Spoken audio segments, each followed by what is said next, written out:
JEE main की पहली पारी संपन्न हो गई है। कोरोना संक्रमण का खौफ कहें या कुछ और, परीक्षा के पहले दिन परीक्षार्थियों की उपस्थिति काफी कम रही। राष्ट्रीय परीक्षण एजेंसी यानी NTA, NEET, JEE, CAT, UGC NET, GPAT जैसी प्रतियोगी परीक्षाएं संपन्न कराती है।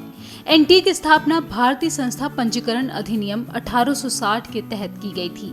ये एक स्वायत्त संस्था है जो देश के उच्च शिक्षण संस्थानों में प्रवेश एवं छात्रवृत्ति हेतु प्रवेश परीक्षाएं आयोजित कराती है। इस एजेंसी का उद्देश्य प्रवेश और भर्ती हेतु उम्मीदवारों की योग्यता का आकलन करने के लिए कुशल, पारदर्शी और अंतर्राष्ट्रीय मानकों के आधार पर परीक्षण करना है।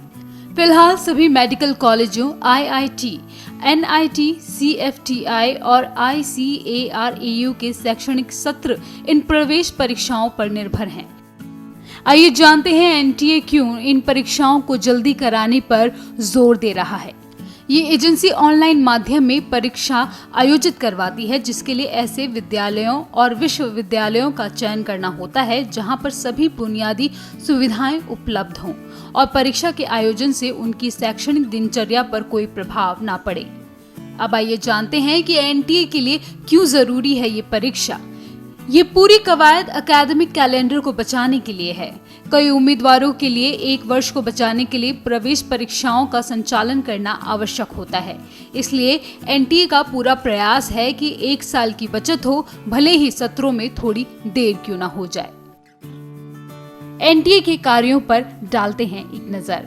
अत्याधुनिक तकनीकी की सहायता से सभी विषय का प्रश्न पत्र बनाना, एक मजबूत अनुसंधान एवं विकास की संस्कृति के साथ साथ परीक्षण हेतु विषय विशेषज्ञों का एक पैनल तैयार करना, भारतीय शैक्षणिक संस्थानों में समय समय पर प्रशिक्षण प्रदान करना और सलाहकार सेवाएं उपलब्ध कराना, एजुकेशनल टेस्टिंग सर्विसेज जैसी अंतर्राष्ट्रीय संस्थाओं के साथ मिलकर कार्य करना, विभिन्न मंत्रालयों एवं केंद्र सरकार के विभागों तथा राज्य सरकारों द्वारा किसी परीक्षा के आयोजन का दायित्व सौंपे जाने की स्थिति में उसका संचालन करना, स्कूल बोर्ड तथा अन्य निकायों में प्रशिक्षण के साथ साथ सुधार सुनिश्चित करना एवं प्रवेश परीक्षाओं के परीक्षण संबंधी मानकों की समय समय पर जांच करना।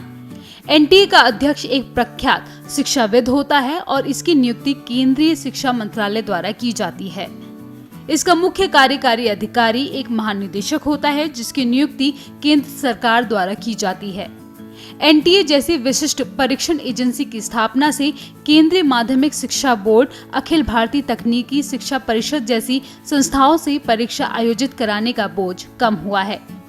एनटीए प्रत्येक वर्ष ऑनलाइन माध्यम से कम 2 बार परीक्षाओं का आयोजन करता है, जिससे प्रतियोगी परीक्षाओं की तैयारी कर रहे अभ्यर्थियों के लिए प्रवेश के अवसर बढ़ जाते हैं। ये एजेंसी ग्रामीण क्षेत्रों में पहुंच बनाने के लिए तथा अभ्यर्थियों की सुविधा हेतु जिला स्तर और एवं उप जिला स्तर पर अपने केंद्र स्थापित कर रहा है। राष्ट्रीय परीक्षण एजेंसी ने एक मोबाइल ऐप प्रारंभ करने के साथ ही अभ्यास परीक्षण केंद्रों की स्थापना की है, जिसकी सहायता से अभ्यर्थी अपने स्मार्टफोन पर भी मॉक टेस्ट देकर अपना परीक्षा पूर्व मूल्यांकन कर सकते हैं। आपको बता दें कि भारत में आईआईटी और मेडिकल क्षेत्र की पढ़ाई करने के लिए हर साल राष्ट्रीय स्तर पर 2 परीक्षाओं आईआईटी, जेईई और नीट का आयोजन किया जाता है। इस साल भी आईआईटी जेईई की परीक्षा 1 से 6 सितंबर के बीच और नीट की परीक्षा 13 सितंबर को होनी है। देश भर में आईआईटी के लिए 11 लाख छात्रों ने फॉर्म भरे हैं और नीट के लिए 16 लाख छात्रों ने आवेदन किया है। लेकिन ये परीक्षा एक ऐसे दौर में हो रही है जब भारत कोरोना वायरस संक्रमण के मामलों के लिहाज से दुनिया में तीसरे नंबर पर पहुंच चुका है और अब तक 58,000 से ज्यादा लोगों की इस वायरस की वजह से मौत हो चुकी है। सरकार ने कोरोना वायरस संक्रमण की रफ्तार थामने के लिए कई जगहों पर यातायात साधनों पर प्रतिबंध लगाए हुए हैं। इसके साथ ही ट्रेन सेवाएं अब तक सामान्य नहीं हुई हैं, जिसे लेकर छात्रों ने हंगामा भी किया था और विरोध भी जताया था। लेकिन सरकार ने इन परीक्षा की तारीखों को टस से मस नहीं किया। अमरउजाला.com। डाउनलोड करें अमर उजाला ऐप और पाएं खबरें लगातार। अगर आप ये वीडियो YouTube पर देख रहे हैं तो हमारे चैनल को सब्सक्राइब करें और बेल आइकन को दबाना ना भूलें। अगर आप Facebook पर ये वीडियो देख रहे हैं तो हमारे पेज को लाइक करें।